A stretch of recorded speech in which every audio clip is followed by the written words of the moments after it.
What's up, everybody? Cam&Cris. Cris and Back Cam, again. back again. This time we got another LA Capone mama talks about meeting with FBG Doug mama. Talk about life of her son and making a change in Chicago. That'd be hard to do. Yeah. That's gonna be hard. Yeah, But you could damn try. near Ain't nothing impossible. wrong with trying. I just wish she would have did that before her son was gone. I mean, I guess she probably wished that too, but Yeah, you know, but- it's easier said than done. Yeah. All right, let's see. All This right, was let's check it a out. PayPal request Mhm. from Chucks. Chucks. Yeah. Shout out to Chucks. Thank you for that. Thank you. Thank you for that. Y'all like and subscribe. Please. Let's go.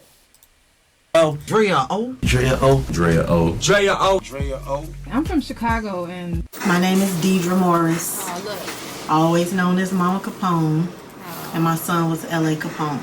so thank you so much for joining us, Mama Capone. I know this is your first roundtable with the mothers, so talk to me a little bit about why you decided to join the Mothers of Peace movement.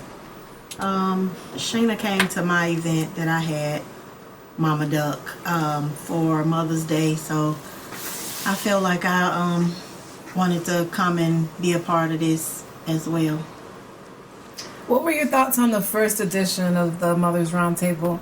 I didn't look at it, but the first time y'all called, it was kind of like caught me off guard.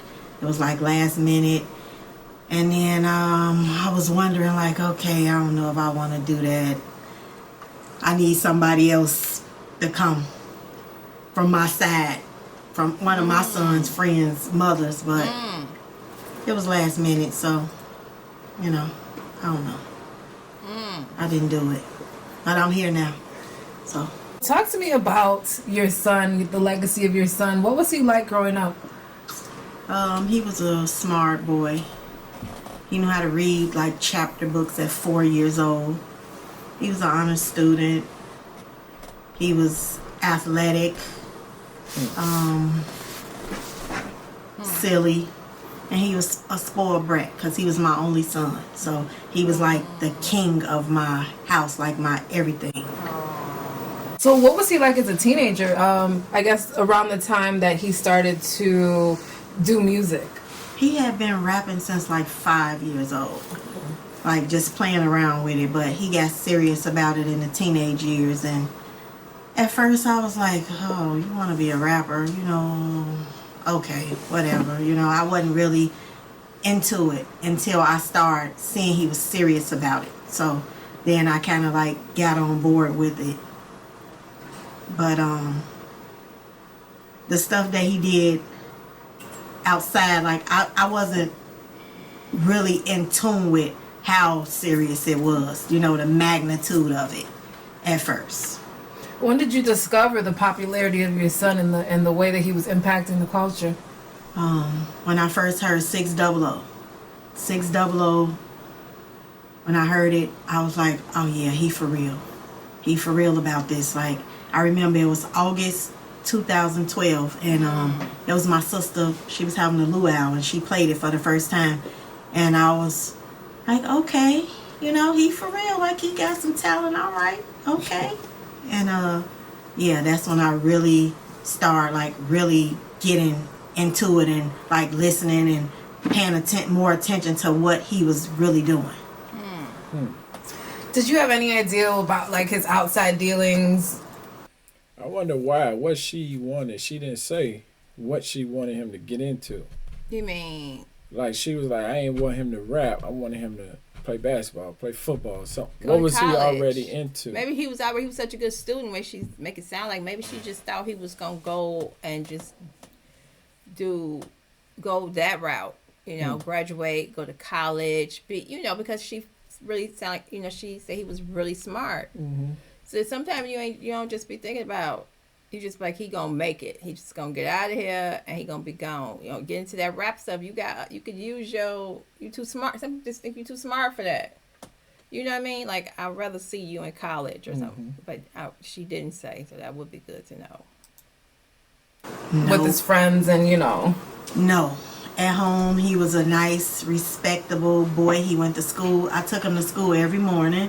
I picked him up every afternoon. And what he did outside the house, I wasn't aware of, you know. I didn't know. Like, his friends didn't even come to our house at first. He never brought them home. People didn't even know where we lived at. So talk to me about the day that you lost your son. What was going on that day, from the morning to the time you got the phone call? Morning, he had court.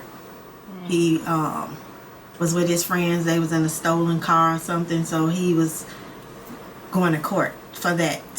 They was about to sentence him to probation that day.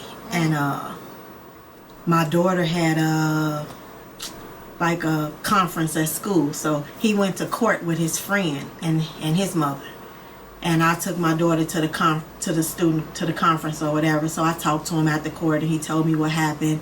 And I went on about my day. I went downtown. He went to the studio as usual, but he went early in the daytime. He went, and I didn't see him anymore. I talked to him a couple of times, and then he went to another studio session where he was, shot at when he was coming out of there. But I really didn't see him a lot. I remember what he had on and everything. I remember us talking and him asking me, "Mom, how you feel about moving to Atlanta?" And I was like, "Son, I'll go. I'll go anywhere you want me to go. We can always come back to Chicago." I didn't have a problem with that if that's what he wanted to do to better his career. He said that Grand Hustle was looking at him, and another label was looking at him, and he was supposed to have a meeting. And I didn't talk to him no more then. I was in the house, me and my daughter, and she told me she was hungry, and we walked to the restaurant.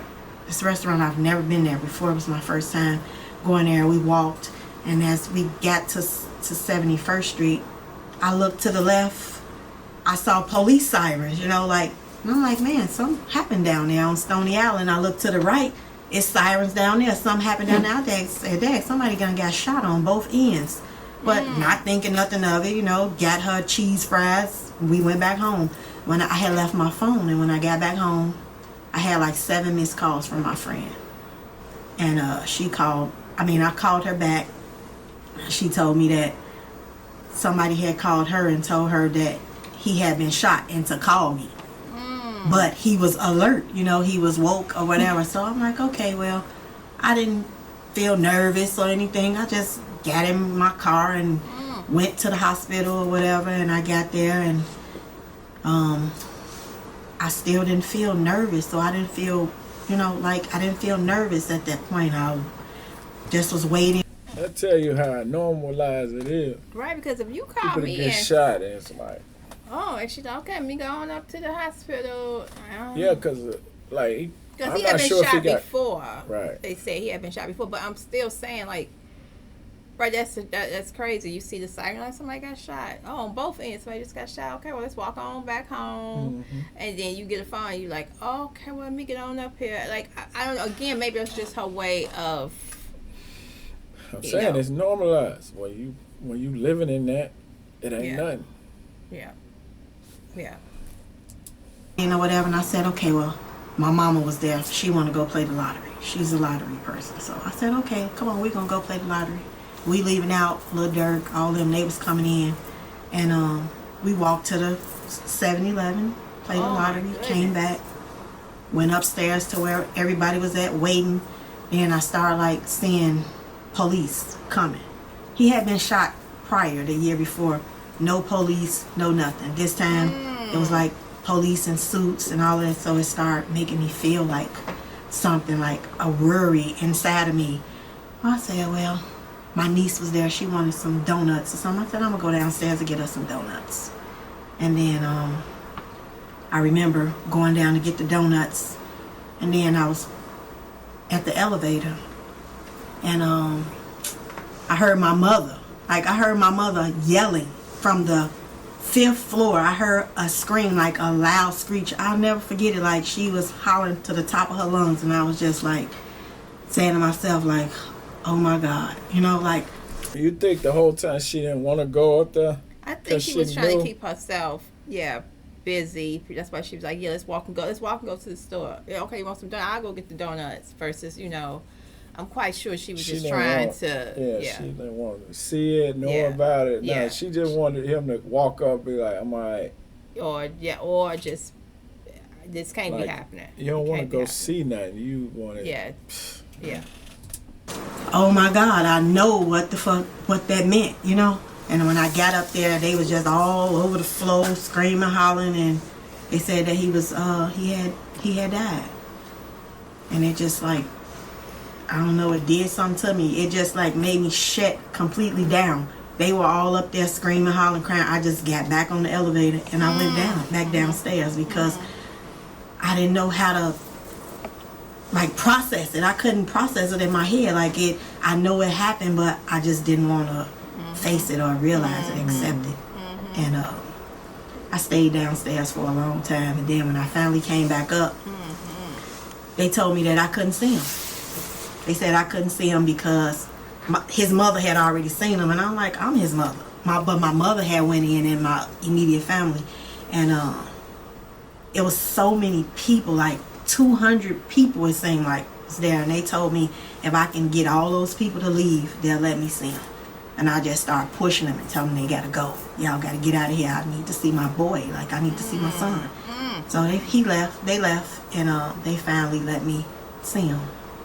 And it's just like, to see your kid like that, that's a whole nother, man, it's something that you'll never forget. And then being a mother, I always think about it like he had these dried up tears in his face, like he was crying. And I just can't think of nothing but he was crying for me.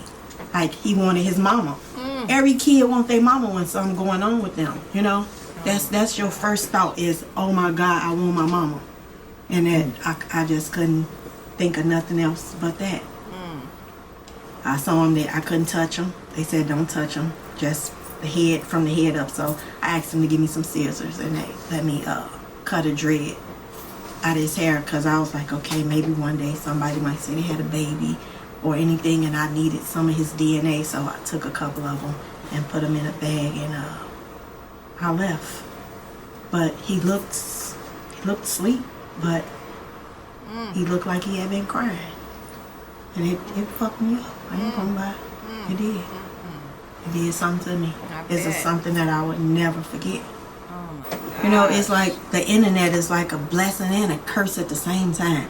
Because I look on there sometime and I see videos of him and he's smiling and he laughing and I hear him talking and it make me feel like, oh, he just outside. And he'll be back, but then that don't never happen.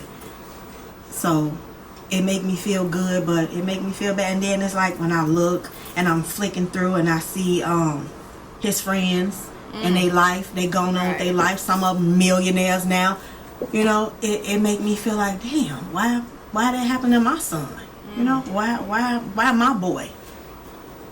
These people out, they living their lives, they having babies, they got driver's license. Like he never got a chance to do none of that. He didn't even have a state ID.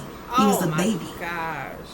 In his senior year of high school. He hadn't even started really living his life. So wow.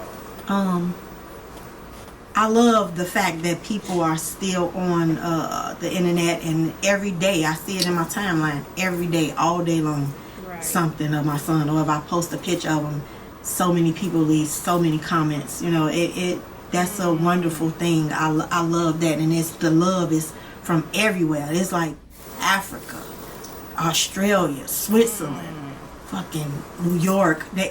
Everywhere, all over the globe, I get people buying shirts from me because they just want they want to be a part of that, So that make me happy, What do you want the world to know about your son, and what would you like people to gather from this movement of the mothers coming together? All of us as mothers, we all going through the same thing. Like we all got the same pain, no matter what gang your son was in, what gang, all of this. And that's why I just want to do something different. I'm trying to make a change. I'm actually I'm doing a trip. I just got 2 school buses, and me and my friend, we both we paid for 88 kids to go to Six Flags on like the next 2 weeks. We'll be going and we trying to get kids from different areas. I want these kids to know, just because you live over here and you live over here, that don't mean you got to be enemies because your parents saying that this is they up. It ain't got to be like that. You know, like I don't want that. I don't like the idea of me. I'm a middle-aged woman. Like I have to worry about where I go or what neighborhood I'm in because who my son is. I'm not in a gang. I'm not a gangbanger. You know, like, so I shouldn't have to worry about that, and none of us other mothers should have to worry about that either. You know, it's messed up, but it's life. You gotta be aware of your surroundings, and you ain't got nothing to do with nothing. You know, I have people in my comments sometimes when I post pictures of my kids, my little girl. Oh, we'll knock her ass out. You know, like that type of stuff. She a baby. She ain't in the game. She ain't got nothing to do with nothing. Goodness. But and it be those people. They ain't got nothing to do with none of this. They don't even live in Chicago. Probably ain't even never stepped foot in Chicago. And they keeping up all the BS. Like, I feel like they got us like we a show. Like, we are a show to people, to the world. They think this is a joke, but this our life. This is what we live in. Right. You know, and it's not cool. But, yeah, so I just want to do something different and try to make a change. So I'm with the movement, trying to make a difference. Wow. We warrior moms. That's what we call ourselves. Wow. Yeah, that's crazy. Now, right, like they said, now I can't, as a mother, like she said, she a middle-aged woman, she gotta be worried about where she going, cause you worry about what my son, who been gone for 10 years, on top of that. Well, because you still mad about something he said or did. Come on now. Now you mad at his little sister. Yeah. Crazy. But wow. that, like she said, that be them fans that be not even in Chicago. That too. Well, we know that. But she also said you got these kids who parents sitting at home to my son who are op and who, you know, like she said, that don't make sense either. That these kids that's their life, pulled into that automatically. Right. You just connected to that. You can't live in the war zone and complain about the war. That's what I say. I mean, and again, I still say you can't, but you could still try to deal with it. I lived in the middle. We lived in the middle of this stuff, but we didn't have to become a part of it. Luckily, we did not. You did as a guy. You survived. Yeah. You escaped. I don't know what you call it. Yeah.